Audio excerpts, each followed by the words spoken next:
Hello students, ये video class 11 के first chapter some basic concepts of chemistry का lecture number 6 है। और इस लेक्चर में हम लोग मोल कॉन्सेप्ट से रिलेटेड कुछ प्रॉब्लम्स को सॉल्व करेंगे।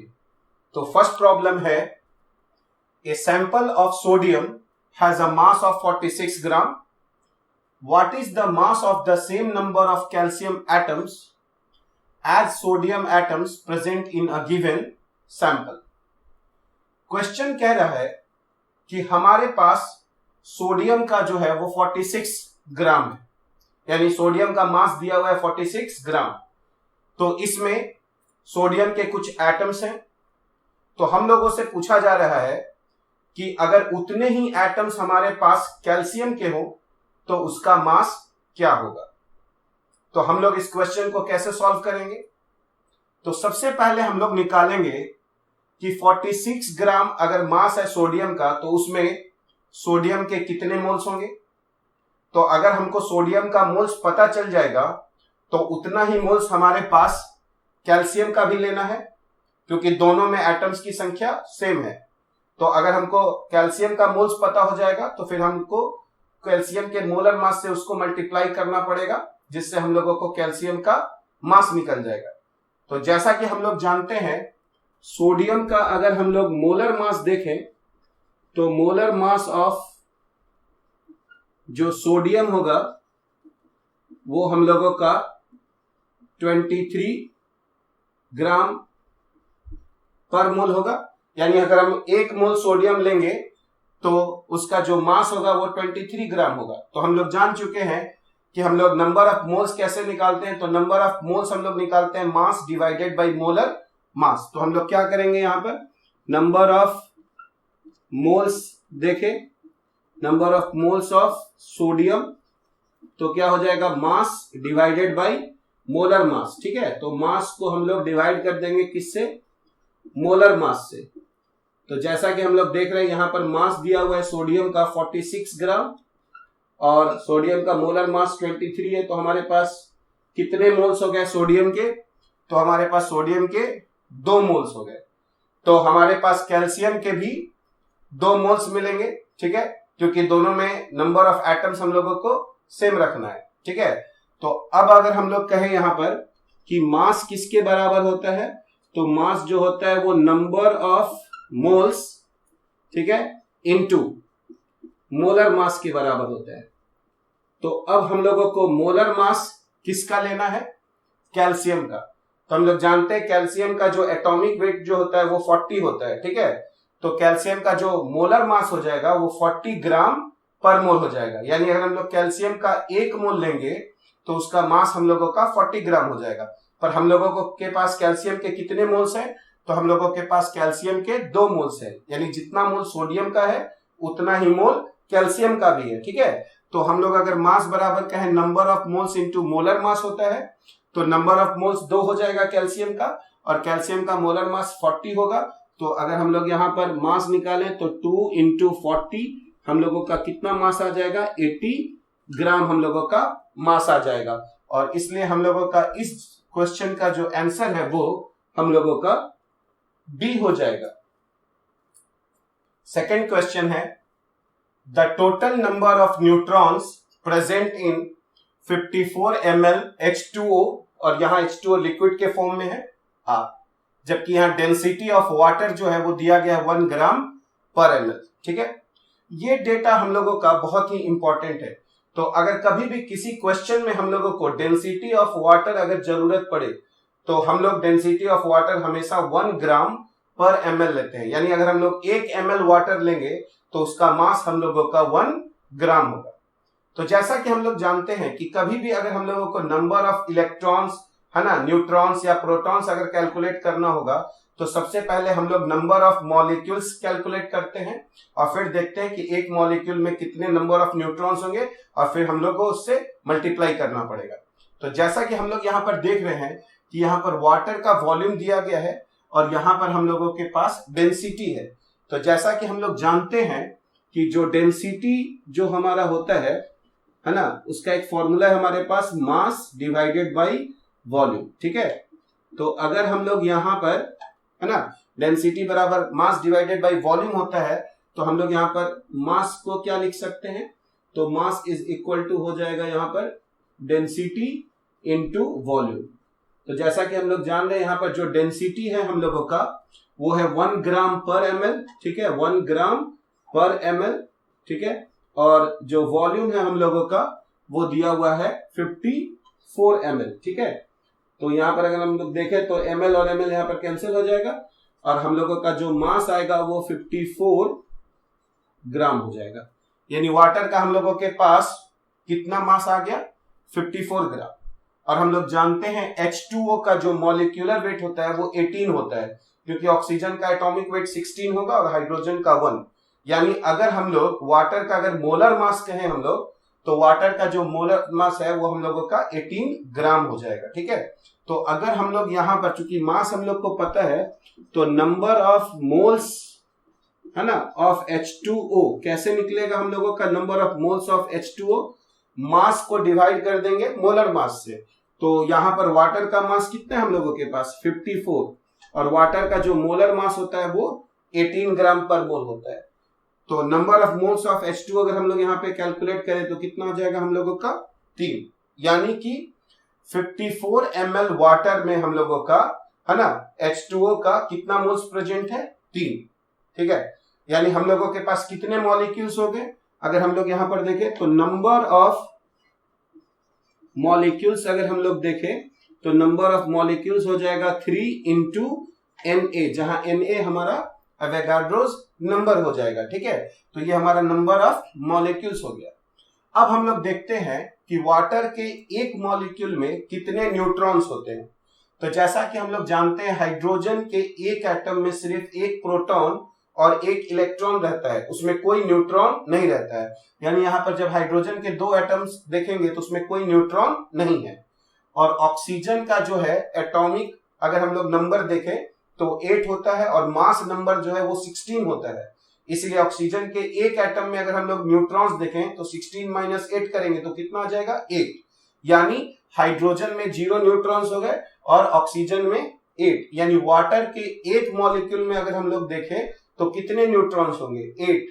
तो हमारे पास जितने मॉलिक्यूल्स हैं उसको 8 से मल्टीप्लाई कर देंगे तो हम लोगों को टोटल नंबर ऑफ न्यूट्रॉन्स आ जाएगा। और इसीलिए अगर हम लोग यहां पर लिखे टोटल नंबर ऑफ न्यूट्रॉन्स, तो टोटल नंबर ऑफ न्यूट्रॉन्स हम लोगों को कितना मिल जाएगा 3 इंटू Na इंटू 8। तो ये हम लोगों का है ना आंसर आ जाएगा 24 Na। और इसमें से कौन सा ऑप्शन हो जाएगा हम लोगों का, तो हम लोगों का ऑप्शन यहां पर सी हो जाएगा। अब हम लोग क्वेश्चन नंबर 3 देखेंगे। तो क्वेश्चन नंबर 3 है total number of electrons present in 48 gram magnesium 2 plus are, और यहां पर हम लोगों को 4 ऑप्शंस दिया गया है। तो जैसा कि हम लोग जानते हैं कि जो एटम का वेट होता है वही हमारा आयन का वेट हो जाता है, क्योंकि आयंस जब भी बनता है तो या तो हम इलेक्ट्रॉन्स लेते हैं और या तो हम लोग इलेक्ट्रॉन्स देते हैं। लेकिन इलेक्ट्रॉन का जो मास है वो प्रोटॉन और न्यूट्रॉन की तुलना में बहुत ही कम होता है। इसीलिए हम लोग अगर कहें कि मैग्नीशियम का कितना एटॉमिक वेट होता है, तो मैग्नीशियम का जो एटॉमिक वेट है वो 24 AMU होता है, ठीक है। तो इसका मतलब ये हुआ कि अगर हम लोग Mg2 प्लस का भी अगर हम लोग मोलर मास करें तो इसका मोलर मास हम लोगों का 24 ग्राम पर मोल हो जाएगा, ठीक है। क्योंकि इलेक्ट्रॉन्स के लेने या देने से मास पर हम लोगों का बहुत ज्यादा कोई प्रभाव नहीं पड़ता है, ठीक है। तो अगर हम लोग यहाँ पर कहें कि मैग्नीशियम 2 प्लस का मोलर मास क्या होगा, तो मैग्नीशियम 2 प्लस का मोलर मास वही होगा जो मैग्नीशियम का होता है, ठीक है। मैग्नीशियम का कितना होता है 24 ग्राम पर मोल।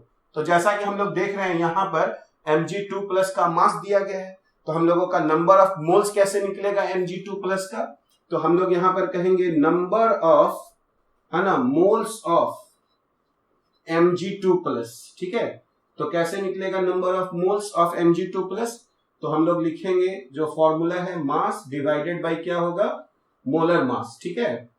तो मास कितना दिया गया हम लोगों का Mg2 प्लस का 48 ग्राम और मोलर मास होता है मैग्नीशियम का 24 ग्राम पर मोल। तो अगर हम लोग इसको सॉल्व करें तो ये आ जाएगा हम लोगों का 2। यानी हमारे पास कितने मोल्स Mg2+ के हैं? 2। तो अगर अब हम लोग देखें कितने हम लोगों के पास आयंस हो जाएंगे, नंबर ऑफ आयंस ऑफ, है ना, Mg2+ अगर हम लोग देखें तो क्या हो जाएगा हम लोगों का, कितने मोल है 2, और इसको मल्टीप्लाई कर देंगे हम लोग, है ना, एवोगाड्रोस नंबर से। तो ये हम लोगों का टोटल नंबर ऑफ आयंस हो जाएगा मैग्नीशियम 2+ का। और जैसा कि हम लोग जानते हैं कि मैग्नीशियम का जो एटॉमिक नंबर होता है वो 12 होता है, यानी अगर हम लोग मैग्नीशियम एटम का बात करेंगे तो उसमें 12 इलेक्ट्रॉन्स होगा, लेकिन यहां पर हम लोग Mg2+ ले रहे हैं, यानी मैग्नीशियम का जो हर एक एटम है वो 2 इलेक्ट्रॉन्स जो है वो निकाल दिया है अपने अंदर से। यानी अगर अब हम लोग कहें कि मैग्नीशियम 2+ के पास कितने इलेक्ट्रॉन है, तो मैग्नीशियम 2+ के पास जो है वो 10 इलेक्ट्रॉन्स है। तो हमारे पास जितने आयंस होंगे, है ना, उनको 10 से मल्टीप्लाई करना पड़ेगा, क्योंकि हर एक आयन में हमारे पास 10 इलेक्ट्रॉन्स है। तो हम लोगों से पूछा जा रहा है टोटल नंबर ऑफ इलेक्ट्रॉन्स। तो चूंकि टोटल नंबर ऑफ आयंस इतना है और हर एक आयन में 10 इलेक्ट्रॉन्स है, इसलिए अगर हम लोग कहें टोटल नंबर ऑफ इलेक्ट्रॉन्स, तो टोटल नंबर ऑफ इलेक्ट्रॉन्स जो हो जाएगा हम लोगों का वो हो जाएगा 2 × Na × 10, और ये हम लोगों का आ जाएगा 20 Na। और इसलिए हम लोगों का इस क्वेश्चन का जो आंसर है वो हम लोगों का सी हो जाएगा। अब हम लोग क्वेश्चन नंबर 4 देखेंगे। तो क्वेश्चन नंबर 4 है, the total number of neutrons present in 5 gram of D2O। और D क्या होता है? तो D का मतलब होता है ड्यूटेरियम, जो कि हाइड्रोजन का एक आइसोटोप होता है जिसका एटॉमिक नंबर 1 है और मास नंबर 2 है। ठीक है, तो अगर हम लोग ड्यूटेरियम में देखें तो इसमें एक प्रोटॉन होता है, एक इलेक्ट्रॉन होता है, और साथ ही साथ अगर 2 - 1 करें तो हम लोगों का एक न्यूट्रॉन भी रहेगा। ठीक है, तो जैसा कि हम लोग जानते हैं यहां पर हम लोगों को न्यूट्रॉन्स पूछा जा रहा है, तो सबसे पहले हम लोग नंबर ऑफ मोल्स निकालेंगे, फिर हम लोग नंबर ऑफ मॉलिक्यूल्स निकालेंगे, फिर देखेंगे कि एक मॉलिक्यूल में हमारे पास कितने न्यूट्रॉन्स है, तो हम लोग टोटल नंबर ऑफ मॉलिक्यूल्स को, है ना, उससे मल्टीप्लाई कर देंगे। तो जैसा कि हम लोग यहां पर देख रहे हैं, अगर हम लोग सबसे पहले मोलर मास अगर हम लोग निकालें, मोलर मास ऑफ, है ना, D2O, तो यहां पर हम लोग देखेंगे तो ड्यूटेरियम में जो है एटॉमिक नंबर 1 है और मास नंबर जो है 2 है, यानी इसमें एक प्रोटॉन और एक न्यूट्रॉन है। तो यहां पर हम लोगों को D का जो ड्यूटेरियम है उसका एटॉमिक वेट 2 लेना होगा, क्योंकि उसमें एक प्रोटॉन भी है और एक न्यूट्रॉन भी है। अगर सिंपल यहां पर, है ना, हाइड्रोजन होता है जिसमें एक प्रोटॉन और एक इलेक्ट्रॉन होता है, तब हम लोग उसका एटॉमिक मास जो है वो 1 mu लेते हैं। पर यहां पर हम लोगों को, है ना, 2 mu लेना पड़ेगा हर एक ड्यूटेरियम एटम का मास। और यहाँ पर कितने ड्यूटेरियम एटम्स हैं? 2। तो टोटल हम लोगों का इसका जो है एटॉमिक वेट हो जाएगा 4, और प्लस ऑक्सीजन का कितना होता है? 16। तो ये हम लोगों का 20, क्योंकि हम लोग यहाँ पर मोलर मास लिख रहे हैं तो ये 20 ग्राम पर मोल हो जाएगा। ठीक है, अब हम लोग देखेंगे number of moles, number of moles of D2O। तो number of moles of D2O क्या होगा? तो मोल्स हम लोग कैसे निकालते हैं? मास को डिवाइड कर देते हैं किससे? मोलर मास से। ठीक है, तो यहां पर हम लोगों का क्या मास दिया गया है? तो यहां पर मास है हम लोगों का 5 ग्राम और मोलर मास है 20। तो नंबर ऑफ मोल्स कितने आ गए हमारे? 1/4। ठीक है, तो अब अगर हम लोग कहें यहां पर कि नंबर ऑफ मॉलिक्यूल्स कितने हो गए? Number of molecules of D2O, तो जितने हमारे पास नंबर ऑफ मोल्स हैं 1/4, इसको हम लोग मल्टीप्लाई कर देंगे Na से, एवोगाड्रोस नंबर से। तो ये हमारे टोटल नंबर ऑफ मॉलिक्यूल्स आ गए। अब हम लोग क्या करेंगे? अब हम लोग देखेंगे कि एक मॉलिक्यूल में कितने न्यूट्रॉन्स हैं। तो जैसा कि हम लोग देख रहे हैं कि ड्यूटेरियम के एक एटम में हम लोगों के पास एक न्यूट्रॉन है। ठीक है, 2 - 1 करेंगे तो एक न्यूट्रॉन आएगा। तो हमारे पास यहाँ पर कितने ड्यूटेरियम के एटम्स हैं? 2। तो यहाँ पर 2 न्यूट्रॉन आ गए, है ना, यहाँ पर 2 न्यूट्रॉन्स आ गए। और ऑक्सीजन में कितना हम लोगों का न्यूट्रॉन्स होता है? तो ऑक्सीजन का जो एटॉमिक नंबर है वो 8 है और मास नंबर है 16। तो 16 - 8 करेंगे तो 8 न्यूट्रॉन्स जो है वो ऑक्सीजन के एक एटम में है, और यहाँ पर हम लोगों को मिल रहा है 2 न्यूट्रॉन्स, यानी D2O के एक मॉलिक्यूल में टोटल न्यूट्रॉन्स की संख्या हम लोगों का 10 हो जाएगा। ठीक है, तो हम लोगों के पास इतने मॉलिक्यूल्स हैं और इसीलिए हम लोग कहेंगे यहां पर कि टोटल नंबर ऑफ न्यूट्रॉन्स जो है, टोटल नंबर ऑफ न्यूट्रॉन्स कितने हो जाएंगे, तो जो टोटल मॉलिक्यूल्स जो है वो 1/4 इंटू Na है और उसको मल्टीप्लाई कर देंगे 10 से, क्योंकि हर एक मॉलिक्यूल में हमारे पास 10 न्यूट्रॉन्स है। तो जब हम लोग इसको सॉल्व करेंगे तो ये हम लोगों का 2.5 इंटू Na आ जाएगा और इस क्वेश्चन का जो आंसर है हम लोगों का वो बी हो जाएगा। अब हम लोग क्वेश्चन नंबर 5 देखेंगे। तो क्वेश्चन नंबर 5 है, Which of the following contains the largest mass of hydrogen atoms? यहां पर हम लोगों को है ना कुछ कंपाउंड्स दिए गए हैं और उनका मोल्स भी यहां पर बताया गया है और हम लोगों से पूछा जा रहा है कि किसमें हाइड्रोजन का सबसे ज्यादा मास है। तो हम लोग इस क्वेश्चन में देखेंगे कि किस है ना ऑप्शन में हाइड्रोजन का सबसे ज्यादा मोल्स है, क्योंकि जिसमें जितना ज्यादा मोल्स होगा उसमें उतना ही ज्यादा हाइड्रोजन का मास भी होगा। ठीक है, तो अगर हम लोग number of moles hydrogen atoms का निकाल ले सब में, तो जिसमें हाइड्रोजन का जितना ज्यादा मोल्स होगा उसमें हाइड्रोजन का उतना ही ज्यादा मास भी होगा, है ना। तो हम लोग को मास अलग से निकालने का जरूरत नहीं पड़ेगा। तो जैसा कि हम लोग यहाँ पर देख रहे हैं कि ऑप्शन ए में जो है वो है ना 5 मोल्स C2H2O4। तो जैसा कि हम लोग यहाँ पर देख रहे हैं इसके एक मॉलिक्यूल में हाइड्रोजन के 2 एटम्स हैं। इसका मतलब है हमारे पास इसका जितना मोल्स होगा इस कंपाउंड का उससे डबल जो है वो हाइड्रोजन के मोल्स एटम्स के मोल्स की संख्या होगा। तो अगर हम लोग यहाँ पर देखें ऑप्शन में, तो ए में हम लोगों के पास 5 इंटू 2 कितना मिलेगा, 5 इंटू 2 अगर हम लोग कहें तो यहाँ पर हम लोगों को 10 मोल्स मिलेंगे हाइड्रोजन की। ठीक है, 10 moles hydrogen atoms option A में। ठीक है, अब हम लोग बी में निकालते हैं। तो बी में जो है अगर हम लोग देखें तो इसके एक मॉलिक्यूल में जो है वो 8 हाइड्रोजन एटम्स है। तो हमारे पास जितना मोल्स होगा उसको 8 से मल्टीप्लाई करना पड़ेगा। अगर हम लोग है ना number of moles of hydrogen atoms चाहते हैं तो यहां पर हो जाएगा 1.1 इंटू 8 कितना हो जाएगा हम लोगों का 8.8 मोल्स हाइड्रोजन एटम्स। यानी अगर हम लोग यहाँ पर देखें तो ए और बी में है ना, ए में है ना हाइड्रोजन एटम्स का ज्यादा मोल्स है बी के कंपैरिजन में। अगर हम लोग सी में देखें तो सी में हम लोगों का 1.5 मोल्स जो है वो है C6H8O4।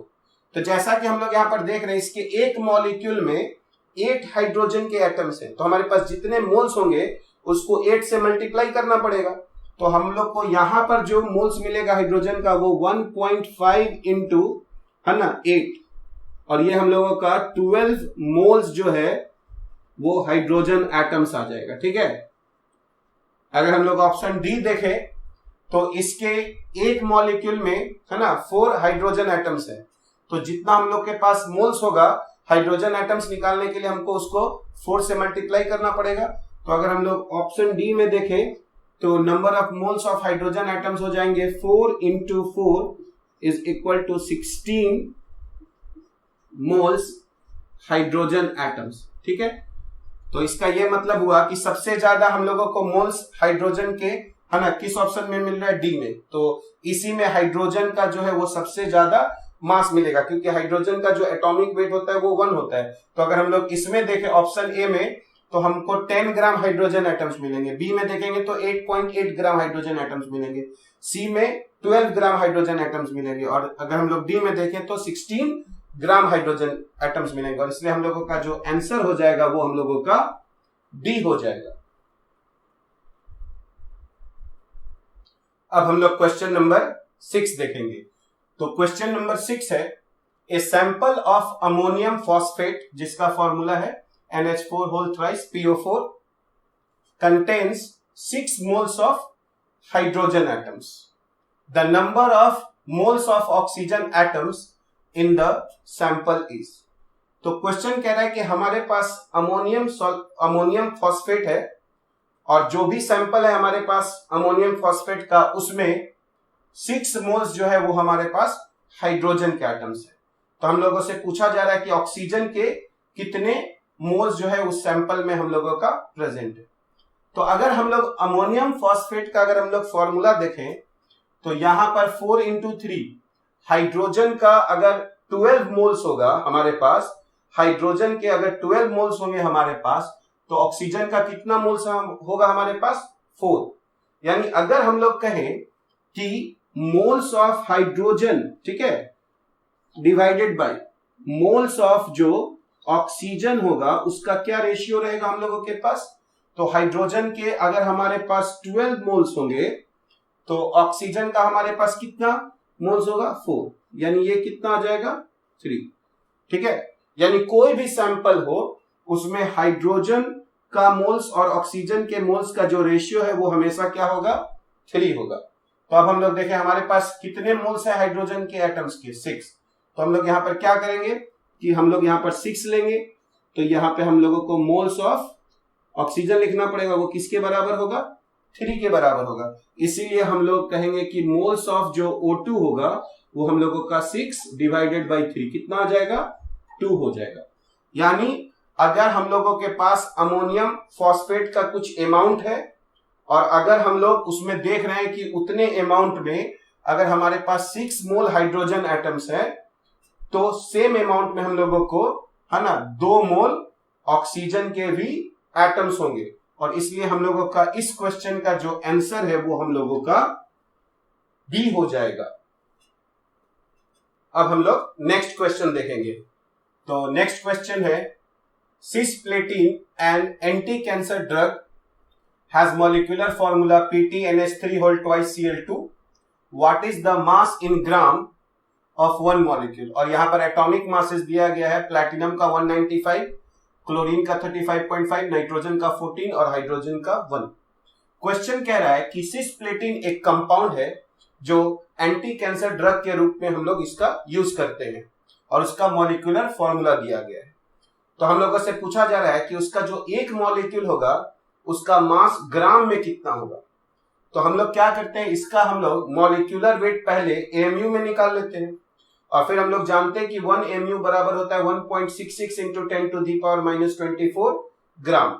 तो जो AMU में आएगा हम लोग उसको 1.66 इंटू 10 टू दी पावर -24 से मल्टीप्लाई कर देंगे, तो हम लोगों का जो है ना एक मॉलिक्यूल का जो मास है वो हम लोगों का ग्राम में मिल जाएगा। ठीक है, तो हम लोग सबसे पहले क्या करते हैं, हम लोग सबसे पहले मॉलिक्यूलर मास निकालते हैं। हम लोग मॉलिक्यूलर अगर हम लोग मास देखें of cisplatin PTNH3 whole twice और Cl2, तो प्लैटिनम का जो है वो 195 है, ठीक है, और प्लस नाइट्रोजन का 14 होता है और 3 हाइड्रोजन, तो 3 हो गया, तो 14 प्लस 3 17 हो गया, और 17 इंटू 2 कर देंगे तो ये 34 हो जाएगा। ठीक है, और प्लस क्लोरीन का 35.5 होता है और इंटू 2 करेंगे तो ये हम लोगों का 71 हो जाएगा। ठीक है, तो 71 प्लस अगर हम लोग 34 करेंगे तो ये हम लोगों का 105 आ जाएगा, और 195 में ऐड कर देंगे तो ये हम लोगों का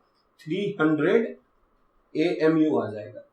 यानी जो सिस्प्लेटिन है उसके एक मॉलिक्यूल का मास अगर हम लोग AMU में देखें तो 300 AMU आ जा रहा है। ठीक है, अब हम लोग को ग्राम में लेना है, तो यही जो हम लोगों का मास आएगा वो 300 into 1.66 into 10 to the power -24 अगर हम लोग करें। ठीक है, तो 2 0 को अगर इसके साथ एडजस्ट करें हम लोग तो ये हम लोगों का इंटू 10 का पावर -22 हो जाएगा, और अगर 3 से अब 1.6 को अगर हम लोग मल्टीप्लाई करेंगे तो ये 8 आएगा, फिर यहाँ पर 9 आ जाएगा।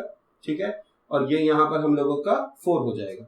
इसलिए इस क्वेश्चन का जो आंसर आ रहा है वो 4.98 इंटू 10 टू दी पावर -22 ग्राम हो जाएगा। ठीक है, तो इस क्वेश्चन का जो आंसर है, आंसर हम लोगों का बी हो जाएगा। अब हम लोग क्वेश्चन नंबर 8 देखेंगे। तो क्वेश्चन नंबर 8 है aspirin has the formula C9H8O4. How many atoms of oxygen are there in a tablet weighing 360 milligram. तो जैसा कि हम लोग जानते हैं कि एस्पिरिन जो है एक टैबलेट होता है, तो कहा जा रहा है कि हमारे पास एक टैबलेट है एस्पिरिन का जिसका मास जो है वो 360 मिलीग्राम है। तो हम लोगों से पूछा जा रहा है कि उसमें ऑक्सीजन के कितने एटम्स होंगे। तो जैसा कि हम लोगों ने हमेशा डिस्कस किया है कि जब भी हम लोगों से एटम्स पूछा जाए या फिर इलेक्ट्रॉन्स पूछा जाए या प्रोटॉन्स पूछा जाए या न्यूट्रॉन्स पूछा जाए, तो सबसे पहले जो सब्सटेंस दिया रहेगा हम लोग उसमें उसका नंबर ऑफ मोल्स निकाल लेंगे, फिर एवोगाड्रोस नंबर से हम लोग मल्टीप्लाई करके नंबर ऑफ मॉलिक्यूल्स निकाल लेंगे, फिर हम लोग देखेंगे कि एक मॉलिक्यूल में कितने एटम्स हैं और उससे उसको मल्टीप्लाई कर देंगे तो हम लोगों का टोटल नंबर ऑफ एटम्स आ जाएगा। तो सबसे पहले हम लोग देखते हैं कि एस्पिरिन का जो है वो मोलर मास क्या होगा। तो अगर हम लोग यहां पर मोलर मास ऑफ अगर हम लोग एस्पिरिन देखें तो जैसा कि यहां पर फॉर्मूला जो दिया हुआ है वो C9H8O4 है। तो C9 कार्बन का एटॉमिक वेट 12 होता है, तो ये हम लोगों का 12 इंटू 9 हो जाएगा, प्लस हाइड्रोजन का 1 होता है एटॉमिक वेट तो 8 इंटू 1 हो जाएगा, और प्लस ऑक्सीजन का 16 होता है तो 16 इंटू 4 हो जाएगा। ठीक है, और इसको जब हम लोग ऐड करेंगे तो ये आ जाएगा 180 ग्राम पर मोल। यानी अगर हम लोग एस्पिरिन का मोलर मास देखें, ठीक है, तो ये हम लोगों का 180 ग्राम पर मोल आ जाएगा। ठीक है, तो अब हम लोगों का नंबर ऑफ मोल्स कितना हो गया, तो नंबर ऑफ मोल्स हम लोग कहते हैं कि mass divided by molar mass होता है। ठीक है, तो मास एस्पिरिन का क्या दिया हुआ है, तो मास जो है वो एस्पिरिन का दिया हुआ है 360 मिलीग्राम। तो 360 है ना, मिली का मतलब होता है 10 टू दी पावर -3 ग्राम, ये मास दिया हुआ है। और मोलर मास जो है अगर हम लोग देखें तो वो हमारा 180 ग्राम पर मोल हो जाएगा। ठीक है, तो अब अगर हम लोग इसको सॉल्व कर लेंगे तो ये हम लोगों का 2 इंटू 10 टू दी पावर -3 मोल आ जाएगा। ठीक है, यानी एस्पिरिन का हमारे पास इतना मोल है। ठीक है, अब हम लोग अगर इसको मल्टीप्लाई कर दे एवोगाड्रोस नंबर से तो हम लोगों को नंबर ऑफ मॉलिक्यूल्स निकल जाएगा। तो अगर हम लोग नंबर ऑफ मॉलिक्यूल्स देखें तो हम लोगों के पास कितने आ जाएंगे नंबर ऑफ मॉलिक्यूल्स, तो ये हो जाएगा 2 into 10 to the power -3 into 6.02 into 10 to the power 23। ठीक है, तो ये हम लोगों का 12.04 इंटू 10 टू दी पावर 20 आ जाएगा। ये हम लोगों का नंबर ऑफ मॉलिक्यूल्स हो गया। पर हम लोगों को नंबर ऑफ क्या निकालना है, ऑक्सीजन एटम्स। तो हम लोग देखेंगे कि एक मॉलिक्यूल में कितने ऑक्सीजन के एटम्स हैं। तो इसके एक मॉलिक्यूल में है ना ऑक्सीजन एटम्स की संख्या 4 है। तो जितने मॉलिक्यूल्स होंगे उनको हम लोगों को 4 से मल्टीप्लाई करना पड़ेगा, तो हम लोगों का नंबर ऑफ एटम्स आ जाएगा। तो अगर हम लोग यहाँ पर नंबर ऑफ एटम्स देखें, नंबर ऑफ एटम्स तो क्या हो जाएगा नंबर ऑफ एटम्स, तो नंबर ऑफ मॉलिक्यूल्स हो गया 12.04 into 10 to the power 20 into 4। तो ये हम लोगों का हो जाएगा 48.16 इंटू 10 टू दी पावर 20। ठीक है, तो इसलिए हम लोगों का जो इस क्वेश्चन का जो आंसर है ना, इसी को हम लोग ऐसे भी लिख सकते हैं, है ना, 4.81 इंटू 10 टू दी पावर 21। ठीक है, इसलिए इस क्वेश्चन का आंसर हम लोगों का डी हो जाएगा। अब हम लोग क्वेश्चन नंबर 9 डिस्कस करेंगे। क्वेश्चन नंबर 9 है 3.01 into 10 to the power 23 atoms of an element weighs 1.15 gram. इतना एटम्स है हमारा किसी एलिमेंट का और उसका वेट दिया है 1.15 ग्राम। तो हम लोगों से पूछा जा रहा है the atomic mass of the element is. ठीक है, तो जैसा कि यहां पर हम लोगों को एटम्स का संख्या दिया हुआ है तो पहले हम लोग इसको एवोगाड्रोस नंबर से डिवाइड कर लेंगे तो हम लोगों का नंबर ऑफ मोल्स मिल जाएगा। तो हम लोगों का नंबर ऑफ मोल्स पता हो जाएगा और यहां पर उसका मास भी दिया गया है। तो हम लोग जानते हैं कि नंबर ऑफ मोल्स बराबर होता है mass divided by molar mass. तो हमको नंबर ऑफ मोल्स पता है, मास पता है, तो उससे हम लोगों का मोलर मास निकल जाएगा। और हम लोग जानते हैं कि मोलर मास किसी एलिमेंट का जितना ग्राम में होता है उतना ही हम लोगों का उसका जो एटॉमिक मास होगा एमयू में हो जाएगा। ठीक है, तो सबसे पहले हम लोग क्या करते हैं, यहां पर हम लोग नंबर ऑफ मोल्स निकालते हैं। तो नंबर ऑफ मोल्स जो है वो बराबर होगा यहां पर नंबर ऑफ एटम्स और उसको डिवाइड कर देंगे हम लोग एवोगाड्रोस नंबर से, ठीक है। Na हम लोगों का कितना होता है 6.02 इंटू 10 टू द पावर 23। तो हमारे पास कितने एटम्स है 3.01 इंटू 10 टू द पावर 22 और यहां पर है 6.02 इंटू 10 टू द पावर 23, ठीक है। तो हम लोग इसको जब सॉल्व कर लेंगे तो ये 1/20 आ जाएगा। तो हम लोगों का जो नंबर ऑफ मोल्स है एलिमेंट का वो 1/20 हो गया। और हम लोग जानते हैं कि जो नंबर ऑफ मोल्स है वो हम लोगों का बराबर होता है mass divided by molar mass. और इसलिए हम लोग यहां से हम लोग मास दिया हुआ है तो हम लोग मोलर मास निकाल सकते हैं। तो मोलर मास क्या हो जाएगा, तो मोलर मास हो जाएगा हम लोगों का mass divided by number of moles. और मास कितना दिया हुआ है 1.15 और नंबर ऑफ मोल्स हमारा कितना है 1/20। तो 1/20 अगर हम लोग लिए तो 20 है ना न्यूमरेटर में आ जाएगा। और जब हम लोग इसको सॉल्व करेंगे तो ये हम लोगों का 23 ग्राम पर मोल आ जाएगा। तो हम लोग जानते हैं किसी भी एलिमेंट का मोलर मास जो ग्राम में होता है इसका एटॉमिक मास जो है वो उतना ही mu के बराबर होता है। और इसलिए हम लोगों का जो एटॉमिक मास जो है ना, एटॉमिक मास जो है एलिमेंट का वो हम लोगों का एटॉमिक मास जो है वो 23 AMU हो जाएगा। और इसलिए इस क्वेश्चन का जो आंसर है वो हम लोगों का जो है वो डी हो जाएगा।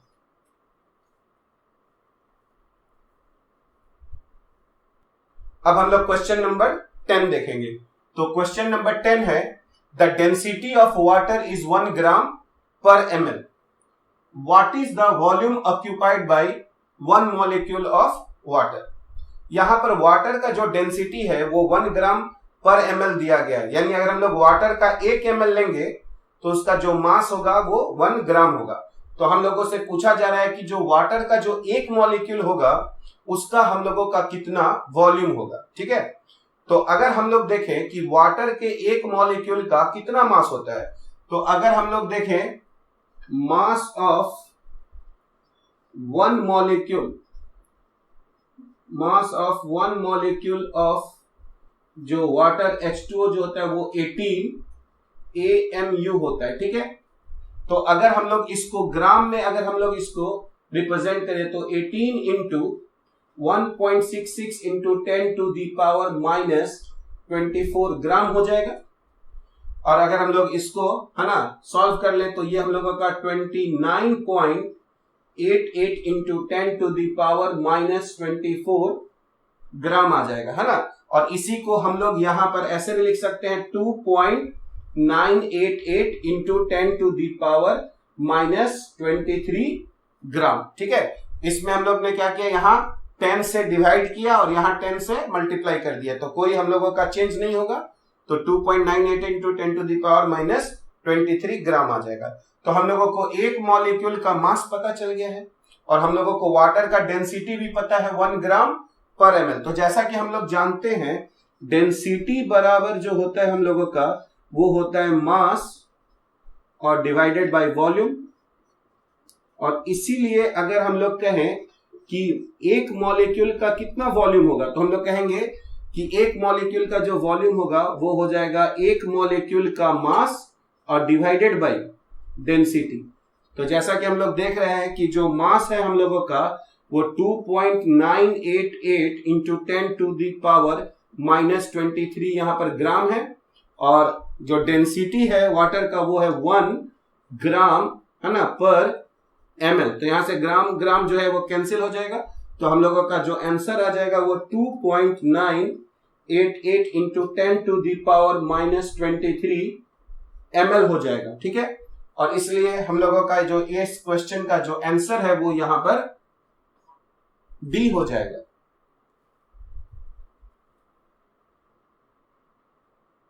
अब हम लोग नेक्स्ट क्वेश्चन देखेंगे। तो नेक्स्ट क्वेश्चन है 1 atom of an element weighs 6.643 into 10 to the power -23 ग्राम। यानी कोई एलिमेंट है जिसके एक एटम का इतना मास दिया गया, ठीक है। तो number of moles of atoms in its 20 kg। तो तो अगर उस एलिमेंट का अगर हमारे पास 20 kg होगा तो हम लोगों को बताना है कि उसमें हमारे पास कितने number of moles of atoms होंगे। तो जैसा कि यहां पर हम लोगों को मास दिया गया है और हम लोगों को नंबर ऑफ मोल्स निकालना है, तो जानते हैं कि अगर हम लोग मास को डिवाइड कर देंगे मोलर मास से तो हम लोगों को नंबर ऑफ मोल्स आ जाएगा।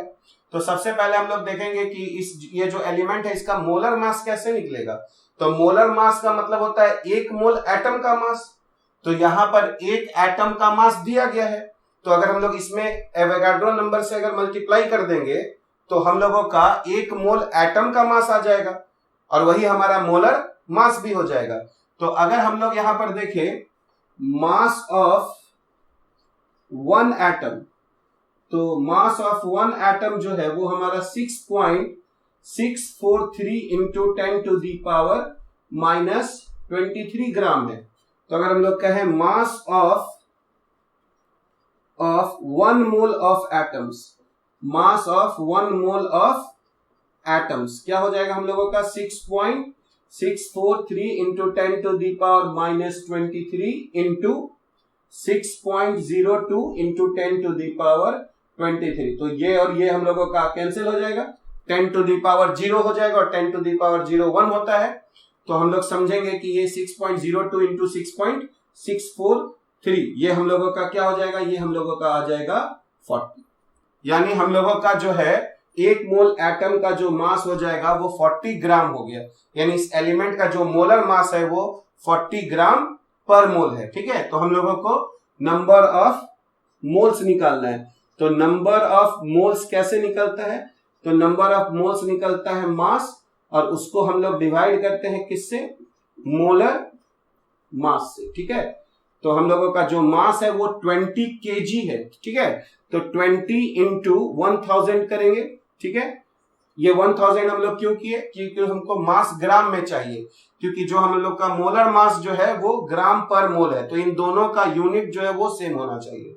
तो यहाँ पर 20 kg था तो उसको हम लोग ने ग्राम में कन्वर्ट कर लिया 1000 से मल्टीप्लाई करके, और अब हम लोग का मोलर मास जो है वो 40 ग्राम है। ठीक है, तो अगर हम लोग इसको सॉल्व कर लेंगे तो इसका जो वैल्यू है वो हम लोगों का 500 आएगा। ठीक है, और इसलिए हम लोग कहेंगे कि 20 kg जो है, जो एलिमेंट है उसमें हम लोगों का कितने मोल एटम्स है, तो 500 है ना मोल्स ऑफ एटम्स है। तो इसलिए हम लोगों का जो ये क्वेश्चन है उसका आंसर जो है हम लोगों का वो डी हो जाएगा।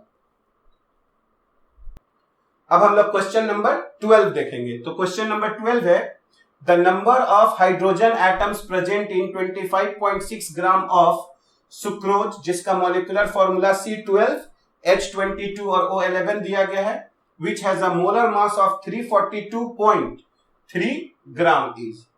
तो क्वेश्चन कह रहा है कि हमारे पास सुक्रोज है और उसका जो मास है वो 25.6 ग्राम है और सुक्रोज का जो मोलर मास है वो 342.3 ग्राम है। तो हम लोग इन दोनों की सहायता से number of moles of sucrose निकाल लेंगे और हम लोगों से पूछा जा रहा है नंबर ऑफ हाइड्रोजन एटम्स।